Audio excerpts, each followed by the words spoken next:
किसी व्यक्ति का ना वर्तमान होता है और ना ही भविष्य होता है। दोस्तों नमस्कार, 90.8 माई एफएम से मैं हूं आरजे मुकेश नायक। एक प्यारी सी कहानी लेकर आप सभी के बीच में आया हुआ हूं।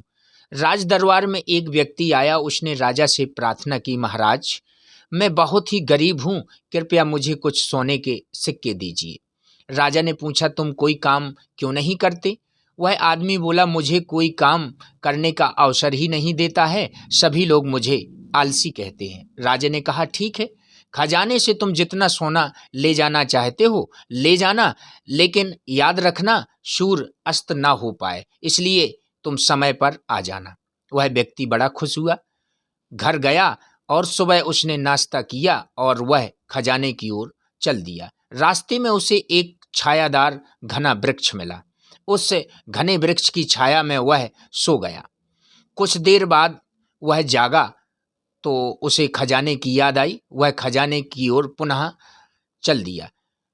रास्ते में उसे मेला लगा हुआ मिला। उसने सोचा, कुछ देर मेला क्यों न देख लिया जाए, इसके बाद खजाने के पास चले जाएंगे।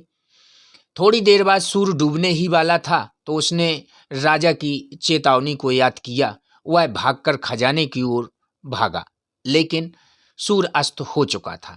सैनिकों ने उसे अंदर जाने से रोक लिया।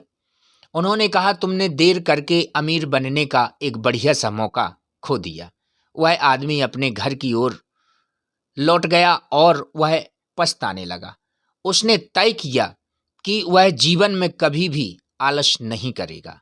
समय के पाबंद बनो, आलसी मत बनो। फिर एक नई कहानी के साथ आपसे जल्द मुलाकात होगी। तब तक के लिए नमस्कार।